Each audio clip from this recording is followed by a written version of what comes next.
Okay, Sheila. So, card one. Card one, this is a judgment card. It's talking about your relationship right now. This card is calling you to rise up and embrace a higher level of good.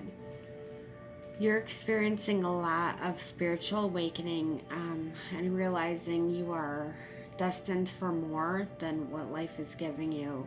It's time for you to let go of your old self and step into the newest version of you. You need to make a life changing decision. This card indicates that you're at this kind of a crossroads. So the best way to handle this is to tune into your higher self, trust your judgment, and know that you're on the right path. If you still need clarity on the situation, you can look into your past life lessons, and those will kind of guide you where you need to go. So, card two. This card represents your feelings. It's the Three of Swords card. And what it talks about is that you need to pay attention to your inner thoughts and your self talk. Because it seems like you feel kind of negative about yourself sometimes. Um, Kind of watch those thoughts that you repeat to yourself day after day. Because it seems like you're kind of prone to some self criticism, like limiting beliefs and like that inner mean girl might be telling you, like you aren't good enough. So look at shifting those thoughts toward the positive because this also represents that you are really sensitive to other people's words. This card can indicate that you've recently gone through a rough patch in a relationship, but it also means that you're entering into a place where you can accept that pain that you went through and you're ready to move on from that. So you're in that in between part. It reminds us to be a peacemaker in those type of situations and kind of think before we speak and never be afraid to say that you're sorry after conflict.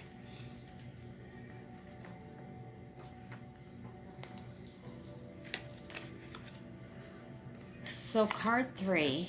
Card three is your partner's feelings about and towards you.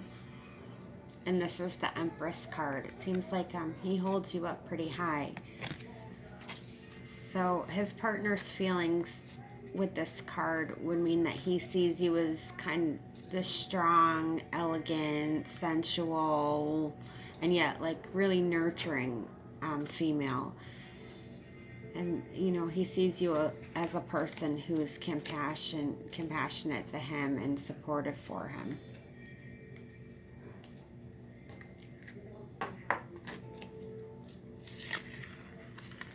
So card four is the Knight of Pentacles reversed. And this talks about obstacles and roadblocks within your relationship. And what it's saying is that you and he need to kind of be paying more attention to some practical matters in life. It seems like you guys are kind of busy and you've both been ignoring them lately. This is like mundane type things like housekeeping, money matters, possibly, keeping yourselves from moving forward in career. Those type of things are being neglected. So this card is saying, some of the obstacles and roadblocks are the simple things that have been pushed to the wayside, and that you should take some time to get life back in order, and that will help. You both are feeling kind of stuck in the daily grind, and you're in a place where life just seems kind of boring and dull right now.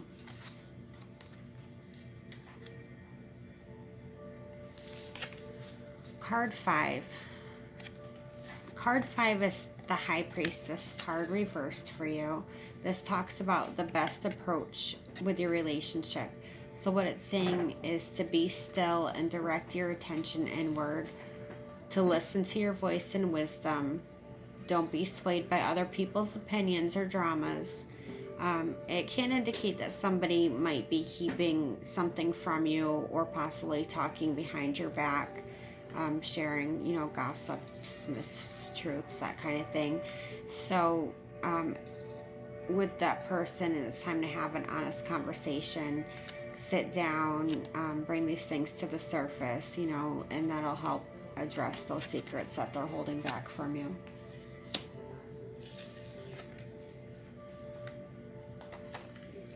So this is card 6, and this talks about potential future.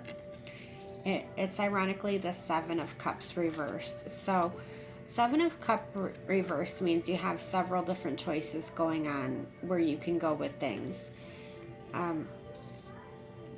What you need to do is kind of ground yourself and reflect on what you really want for the long term. This card represents choices and options. So the reverse 7 of Cups can mean that you're feeling so overwhelmed by this decision weighing on you that you can't move forward. What you need to do is to start to reduce your options by making a pros and cons list. You don't need to keep searching for that sign because it really does feel like in your heart you know what's best. So you kind of just have to sit down, make your list, weigh your options, make sure they align with what you want for the long term. You know, just pick and move forward. So that is your possible outcome. Your possible outcome is you have a choice of outcomes at this point. So that's an interesting card.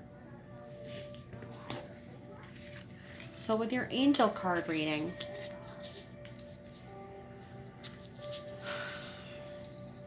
okay, it talks about in the recent past that you may have received some information that was challenging to receive,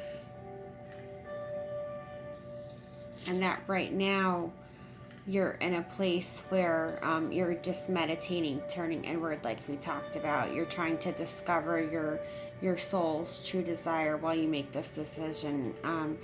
Right at this very second, it says it's not time to take action because you need to develop more intuition on the situation and trust the wisdoms that you received. But coming up for you in the future card, it does show you moving forward with your decision very quickly. This is going to be a decision once made that you're going to move into with great speed. So it's saying choose, you know, an intellectual decision rather than going through this based on your emotion, because once this happens, it's going to be sudden and unexpected changes along with it. So review your options very, very carefully with this relationship and how you decide to proceed with it. And again, it talks about news of exciting opportunities coming for you, doing things that fuel your passions, and to finish what you start. So once you get into this, you have to plan on this being the long haul and to finish this decision into completion.